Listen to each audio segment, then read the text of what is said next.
இயேசு கிறிஸ்துவின் நாமத்தினாலே ஸ்தோத்திரத்தையும் வாழ்த்துதலையும் இந்த புதிய மாதத்தில் செலுத்துகிறேன். இந்த புதிய மாதத்தில் கர்த்தர் உங்களுக்கு கொடுக்கிற வாக்கு, நிரம்பி வழிய செய்கிற கர்த்தர். 23 சங்கீதம் 5வது வசனம். என் சத்துருக்களுக்கு முன்பாக நீர் எனக்கு ஒரு பந்தியை ஆயத்தப்படுத்தி என் தலையை எண்ணெயினால் அபிஷேகம் பண்ணுகிறீர். என் பாத்திரம் நிரம்பி வழிகிறது, என் பாத்திரம் நிரம்பி வழிகிறது. இந்த புதிய மாதத்தில் கர்த்தர் உங்களை நிரம்பி வழிய செய்கிறவராய் இருக்கிறார். விசுவாசிங்க. யோவான் 2ஆம் அதிகாரம் 1-11 வசனம் வாசிக்கிறப்போ, கலிலேயாவில் உள்ள கானா ஊர் கல்யாணத்தில் திராட்சரசம் குறைபட்ட பொழுது இயேசு வேலைக்காரர்களை நோக்கி, ஜாடிகளில் தண்ணீரை நிரப்புங்கள் என்றார். அவர்கள் அவைகளை நிறைய நிரப்பினார்கள். தண்ணீர் திராட்சரசமாய் மாறினது. அவைகளை நிறைய நிரப்பினார்கள். ஜாடிகளில் தண்ணீரை நிரப்புங்கள்னு சொன்னார். அதை அவர்கள் நிரப்பினாங்க. இயேசு கிறிஸ்துவோ அதை திராட்சரசமாய் மாற்றி நிரப்பினார். அல்லேலூயா. இந்த புதிய மாதத்திலும் கூட உங்களையும் கர்த்தர் நிரப்புகிறவராய் இருக்கிறார்.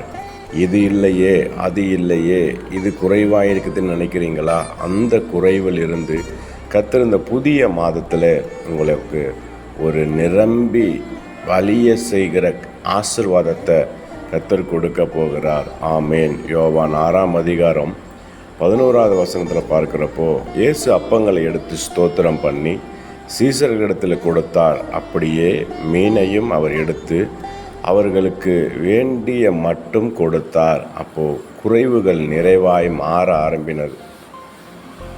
அந்த இடத்துல கூடைகளில் அப்பங்கள் நிரப்பப்பட்டன.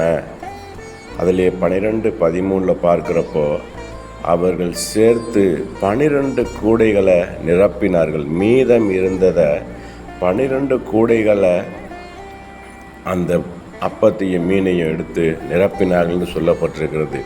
உங்களோட குடும்பத்தில் பொருளாதாரத்தில் குறைவுகள் இருக்கிறதா?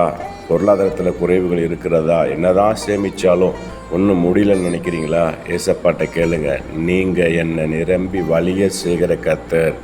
இந்த மாதத்தில் என்னுடைய குறைவுகள் எல்லாம் மாறப்போகுது. மீதம் 12 கூடை நிறைய நிரப்பினீரே, எங்களையும் அப்படியாய் நிரப்பப் போகிறீர். உங்களுடைய மகிமையினால், உங்களுடைய ஆசீர்வாதத்தினால, உங்களுடைய தரிசனத்தினால என்னை நிரப்ப போகிறீங்கன்னு சொல்லி விசுவாசிங்க. கர்த்தர் உங்களை நிரம்பி வழிய செய்ய போகிறார். ஆமேன். 3வது காரியமாக லூக்கா 5ஆம் அதிகாரம் 5-7 வசனத்தை பார்க்குறப்போ, படகுல வெறுமையாக இருந்தது.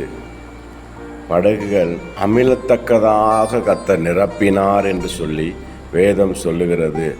2 படகுகளும் மீன்கள் பிடித்து அது முழுதுமாய் நிரப்பப்பட்டது. வெறுமையான படகு மீன்களால் நிரப்பப்பட்டது. இந்த புதிய மாதத்தில் வெறுமையாய் நீங்கள் இருக்கலாம். பரிசுத்த ஆவியை பெறாமல், நன்மைகளை பெறாமல், வல்லமைகளை பெறாமல் இருக்கலாம்.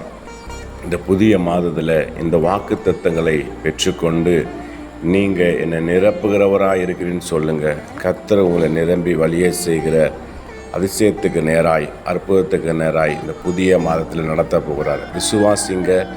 இந்த நிரம்பி வழிகிற அபிஷேகத்தை கர்த்தரிடத்திலிருந்து பெற்றுக்கொள்ளுங்க. God bless you. கர்த்தர் தாமே இந்த மாதத்தில் உங்களை ஆசீர்வதித்து நிரம்ப செய்ய வல்லவராய் இருக்கிறார். ஆமேன்.